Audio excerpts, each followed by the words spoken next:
we go. This is the last day at Everett's Kindred Kitchen.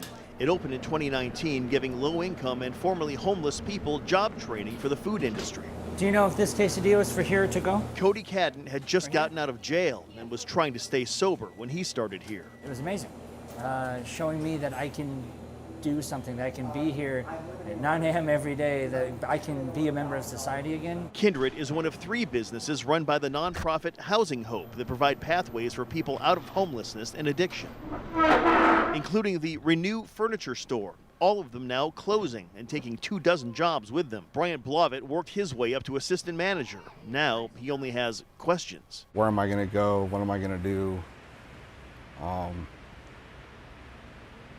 How am I going to provide for my family? The closures are attributed to federal funding cuts and rising costs, but also to people in Housing Hope's low-income housing who simply can no longer afford to pay their rents, a warning sign of our troubling economy. They're having to make some really hard choices between buying food, paying for their medical care, or paying for their rent. And they have experienced a reduction in SNAP benefits, Medicaid benefits. Single-year losses from those 3 businesses for Housing Hope total $500,000.